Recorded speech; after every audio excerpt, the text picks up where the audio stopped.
교독하겠습니다. 사무엘 1장 1절부터 10절 말씀입니다.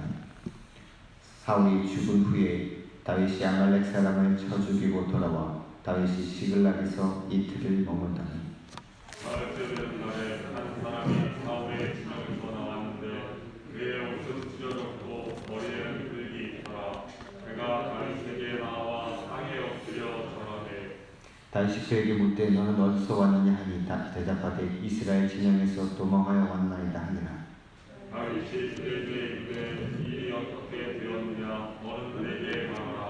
그가 대답하되 군사가 전쟁 중에 도망하기도 하였고 우리가 어제 엎드러져 죽은 자도 많았고 사울과 그의 아들 요나단도 죽었나이다 하는지라. 다윗이 자기에게 알리는 청년에게 묻되 사울과 그의 아들 요나단이 죽은 줄을 내가 어떻게 아느냐. 그에게 알리는 청년이 이르되 내가 우연히 길보아 산에 오다가 보니 사울이 자기 창에 기대고 병거와 기병은 그를 급히 따르는데 사울이 뒤로 돌아 나를 보고 부르시로 내가 대답하되 내가 여기 있나이다 한즉 내게 이르되 너는 누구냐 하시기로 내가 그에게 대답하되 나는 아말렉 사람이니이다 한즉 또 내게 이르시되 내 목숨이 아직 내게 완전히 있음도 내가 고통 중에 있나니 청하건대 너는 내 곁에 서서 나를 죽이라 하시기로 그가 엎드러진 후에는 살 수 없는 줄을 내가 알고 그의 곁에 서서 죽이고 그의 머리에 있는 왕관과 팔에 있는 고리를 벗겨서 내 주께로 가져왔나이다 하니라. 아멘.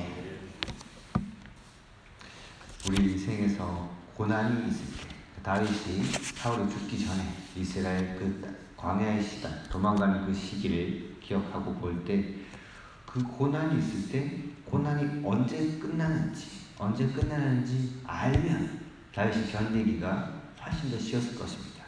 우리가 우크라이나에서 기도하는데 우크라이나에 있는 백성들이 지금 전쟁이 언제 끝날지 예상이 된다면 그들은 훨씬 더 견딜 수 있는 힘과 좀 더 견딜 수 있는 희망이 생길 것입니다. 근데 언제 끝날지 모를 때 그것이 더 큰 어려움이 있습니다. 일제 강점기 때 신사참배 하지 않겠다라고 하면서 감옥에 투옥됐던 목사님들이 많습니다. 성도들이 많이 있습니다. 그 중에 거기서 순교한 분 중에 주기철 목사님이라는 분이 있습니다. 여러분도 이름은 들어보셨을 것입니다. 호가 소양이시고 소양 주기철 목사님. 그 목사님이 감옥에 있으면서 7가지 기도를 가상칠언처럼 7가지 기도를 본인이 이제 적으신 적이 있습니다. 그 7가지 기도 가운데 장기 고난을 기나긴 고난 언제까지는 모르지만 하나님 이 고난을 이기게 하소서 이렇게 기도하시는 게 아니라 장기 고난을 이기게 하소서라는 기도가 있습니다. 7가지 기도가 저희 그 장신대 광나라에 있는 장로신학대학교 그 메인 그 가장 많이 강의실 이름이 소양관인데 건물 이름이 소양주기철 목사님 호를 따라서 소양관이라는 건물이 있는데 1층 엘리베이터 입구에 이 7가지 기도가 적혀 있습니다. 그 중에 이제 장기 고난을 이기게 하소서라는 기도가 있습니다. 우리 삶에서도 정말 힘든 어려운 고난이 있을 때 경제 때문이든지 사랑 때문이든지 여러 가지 어려운 상황이 펼쳐질 수 있습니다. 그때 이 어려운 고난이 언제 끝날 것인가? 하나님은 기도할 때 하나님이 약속하셨고 말씀하시는데 그 시기가 언제인가? 그 시기까지 하나님이 알려주시는 경우는 거의 없습니다. 시기는 언제인지 모릅니다. 그래서 그 때문에 오랜 고난 가운데 버티고만 있어야 하는가라는 질문들이 있습니다.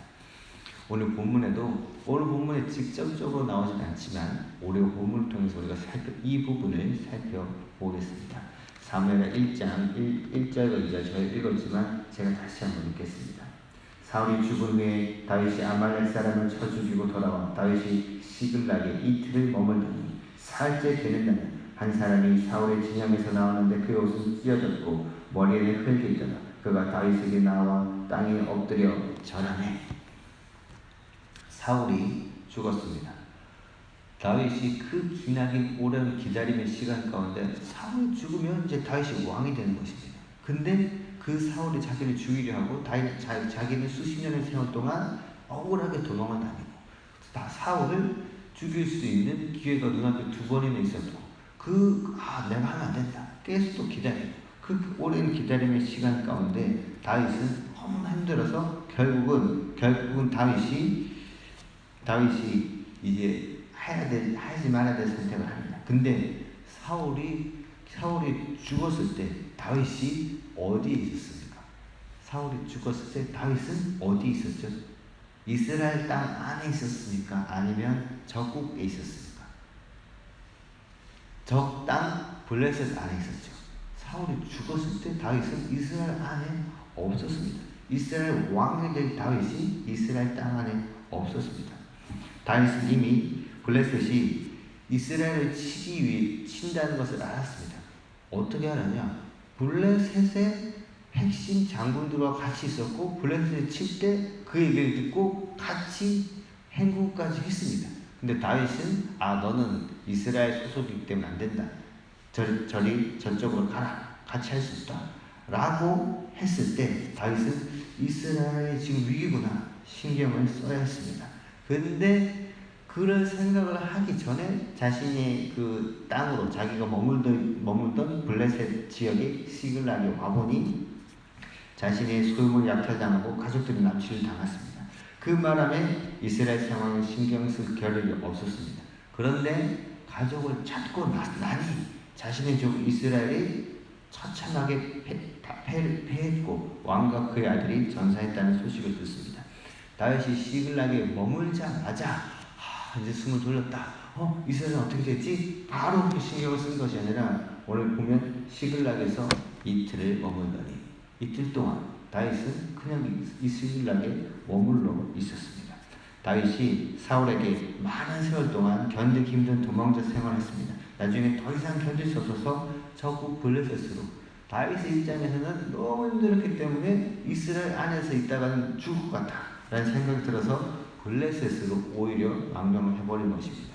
사무엘상 27장 9분 27장 1절을 제가 읽겠습니다. 다윗이 그 마음에 생각하기를 내가 후일에는 사울의 손에 붙잡히리니 블레셋 사람의 땅으로 피하여 들어가는 것이 좋으리로다. 사울이 이스라엘 온 영토 내에서 다시 나를 찾다가 단념하리니 내가 그의 손에서 벗어나리라 하고 다윗이 생각했는데 우리는 다윗하면 다윗의 생각은 다 옳고 좋지 라는 관점으로 성경을 보면 잘 못 봅니다. 분명히 이 다윗이 블레셋으로 도망가야지 라는 생각은 하나님이 지지하시는 생각이 아닙니다. 다윗이 이스라엘 떠나지 않기를 하나님은 끝까지 바라셨습니다. 하나님의 기름 부음을 받은 그 다윗이 이스라엘의 정식 왕은 아니어도 이스라엘의 블레셋 침략을 대대적으로 받아서 정말 힘든 이 위기 때에 다윗의 600명은 아주 뛰어난 용사였습니다. 이때. 그래서 이스라엘의 위기에서 정말 건질 수 있는 큰 도움이 되었을 것입니다. 다윗이 사무엘상 27장에 블레셋으로 망명하기 전에 사울이 곧 죽을 것이다 라는 것을 알았다면 조금만 더 버텼더라면 이 600명의 군사를 이끌고 블레셋과 싸워서 이스라엘에 큰 도움이 되었을 것입니다. 근데 다윗은 사울에게 쫓기면서 이스라엘 돕는 것이 불가능하다고 생각을 해서 자기 스스로 블레셋을 구하러 망명을 해버렸던 것입니다. 이스라엘 백성들의 입장에서 보면 이제 다윗이 블레셋에서 이스라엘로 돌아와서 이제 이스라엘 왕으로 되려고 막 그 행동을 하느냐. 이스라엘 백성들 입장에서 보면 이스라엘을 버리고 블레셋으로 도망해버린 지도자가 다시 돌아온 것입니다. 어제 말씀드렸던 최남선 독립운동을 초창기 했지만 나중에는 친일파로 돌아섰던 그 최남선 어제 말씀드렸던 일본이 이렇게 빨리 망할 줄 몰랐다 라고 하면서 후회했던 그와 같은 일들이 벌어진 것입니다. 가끔 하나님께서는 우리에게 너무 어려운 상황 가운데서 불가능해 보이는 일들을 명령하실 때가 있습니다. 그러나 그것은 결코 정말 어렵고 위기가 아닙니다. 왜냐하면 분명히 하나님이 명령하시고 말씀하신 것이라면 하나님의 지혜, 하나님의 기적이 준비되어 있기 때문입니다. 하나님께서 다윗이 사울에게 쫓길지라도 이스라엘을 떠나지 말라 분명히 말씀하셨습니다. 그만한 준비가 하나님은 다 되어 있었던 것입니다. 그렇지만 다윗은 더 견디지 못하는 하나님을 전적으로 신뢰하지 못하는 마음으로 자기 생각으로 블레셋으로 망명을 했습니다. 아까 말씀드린 것처럼 우리는 다윗 하면 다윗의 모든 행동은 옳은 것이다 라는 관점으로 혼자 묵상하다 보면 잘못 적용할 수 있습니다. 다윗도 분명히 인생에서 잘못 선택한 것들이 많이 있습니다. 이때의 선택도 그러한 것입니다. 그 때문에 이스라엘 백성들이 가장 다윗을 필요로 할 때 다윗은 이스라엘에게 전혀 도움이 되지 못했습니다. 결국 다윗이 조금 더 인내하지 못해서 부르심을 약간 타협하는 바람에 나중에 이스라엘로 돌아와서 왕이 될 때 사울이 죽은 후에 다윗이 왕이 되는 과정이 있습니다. 사무엘하를 저희가 계속 살펴볼 텐데 다윗이 자기의 유다 지파, 자기 지파에서만 일단 왕이 됩니다. 다른 지파는 다윗을 받아들이지 못합니다. 그래서 이스라엘 백성 전체의 신뢰를 얻는데 7년이라는 시간이 기다렸습니다. 7년이라는 시간이 필요했습니다. 7년 동안 이스라엘 백성들은 나머지 대부분의 이스라엘 백성들은 다윗을 왕으로 인정하지 않았습니다. 그 7년이라는 시간이 더 기다려진 것이고 더 돌아가게 된 것입니다. 하나님 백성들은 자기가 다른 사람이 누군가가 자기를 필요로 할 때 그 자리에 있어주는 것이 필요합니다. 10몇 년 동안 사울에게 도망다닌 다윗이 도망다닌 이유가 무엇입니까? 하나님 이스라엘 왕으로 삼으실 때 준비시키는 기간이었습니다. 도망다니면서 사울을 죽이지 않고 하나님 일하심을 잘 기다렸다는 다윗이 그 기다림의 정점을 찍어야 되는 그때 다윗은 어디 있었습니까? 기다리지 못하고 블레셋에 있었습니다. 조금만 더 버텼더라면 이라는 안타까움이 다 있었습니다. 다윗은 분명히 그 생각을 했었을 것입니다. 다윗은 이렇게 빨리 사울이 죽을 줄 몰랐던 거죠. 이렇게 빨리 하나님의 때가 올 줄 몰랐던 것입니다. 한국 교회의 역사에 계속해서 안타까운 역사만 있었던 것이 아닙니다. 한국 교회 역사에는 기다란 오랜 그 고난을 이겨낸 믿음의 선배들이 있습니다. 신사참배를 강요하는 일제강점기 일제 강압의 앞에서 감옥에서 그 무진 고문 가운데 그것을 견디셨던 주기철 목사님은 장기 고난을 이기게 하소서라는 기도를 드리면서 순교하시기까지 인내하셨습니다. 여러분 원래 히브리어 성경은 사무엘 상하 이렇게 상하 구분이 되어 있지 않습니다. 히브리 성경은 그냥 사무엘서 통으로 한 권입니다. 근데 이 구약 성경을 구약 성경을 헬라어로 번역해야 되는 시기가 있습니다. 번역을 누군가 요청해서 번역하는 시기에 70여 명의 학자들이 헬라어로 번역을 했는데 그때 사무엘 상하로 구분했습니다. 상하로 구분할 때 기준이 뭐냐? 사울의 죽음입니다. 사무엘 상 중간 이후부터는 다윗의 고난이 계속 나옵니다. 그리고 그것은 끝이 보이지 않습니다. 다윗이 왕으로 기름 부음 받고 사울이 다윗을 핍박하기 시작하면서 또 오랜 기간 동안 다윗이 계속 다닙니다. 하지만 사무엘 하의 마지막 부분에 갑자기 28장부터는 사울의 몰락이 빠르게 진행됩니다. 하나님 말씀하신 하나님의 때는 반드시 옵니다. 여러분에게 하나님이 약속하신 게 이 일이 언제 응답되지? 하나님은 믿음으로 약속하시고 내 마음으로 응답해 주셨는데 실제 그 일이 일어나지 않았어요. 근데 그 약속하신 일은 반드시 일어날 것입니다. 사도행전 27장 25절에 바울이 로마로 이제 압송됩니다. 복음 전하는 것 때문에 나는 가이사에게 재판을 받겠다라고 해서 로마로 압송이 됩니다. 근데 그 과정에서 바울은 죄수일 뿐입니다. 뭔가 그 옮길 때 위기가 있으면 그 로마 군인은 언제든지 죄수를 그냥 바로 그 자리에서 죽여도 상관이 없습니다. 근데 배에서 풍랑을 만나서 죽을 위기에 처합니다. 다 이제 풍랑에서 어쩔 수 없이 우리는 죽는구나 라고 생각을 할 때 다윗은 하나님으로부터 말씀을 받았습니다. 그래서 다윗이 죄수이지만 그 배의 제일 위에 올라서서 이렇게 외칩니다. 여러분 안심하십시오. 나는 내게 말씀하신 그대로 되리라고 하나님 믿습니다. 여러분 다 살 것입니다. 라고 담대하게 선포하고 그대로 됩니다. 이런 믿음이 우리에게 필요합니다.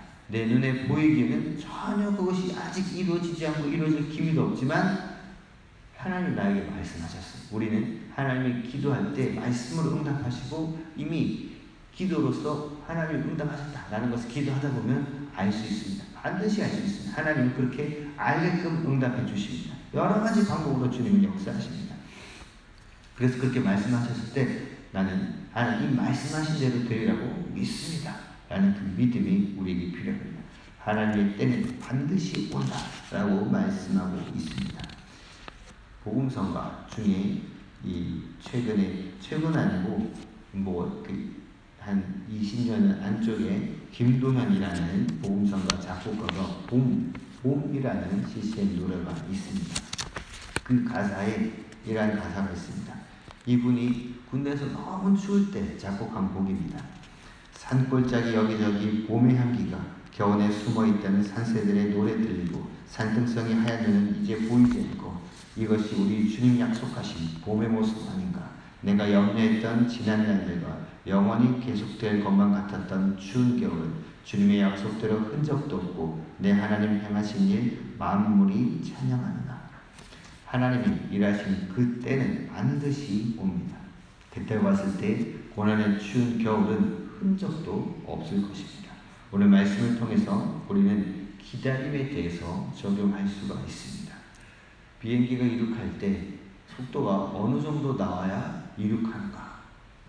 활주를 충분히 달려야 그 속도가 나올 때까지 속도가 나와야 비행기 이륙할 때 안정할 수 있다고 합니다. 그 속도가 나오기 전에 이륙 레버를 당기면 뜰 수는 있지만 불안정해서 사고가 날 위험이 큽니다. 일정한 속도가 날 때까지는 그 기다림의 시간 동안 계속 달리는 것이 필요한 것입니다. 오늘 말씀을 기억하시면서 고난의 때를 지나고 있는 분들이 있다면, 기다림의 때를 지나고 있는 분들이 있다면 하나님의 때까지 계속해서 순종함으로 계속해서 걸어 나가시고 계속해서 멈추지 않고 순종함으로 계속 달리는 것이 필요한 것입니다.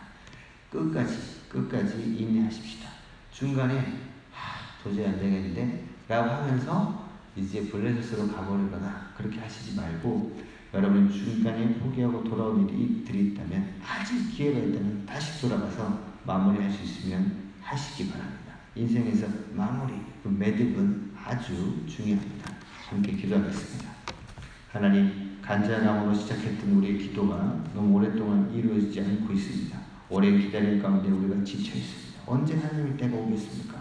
오늘 말씀 가운데 하나님의 때는 반드시 온다는 믿음을 우리에게 허락하여 주시옵소서.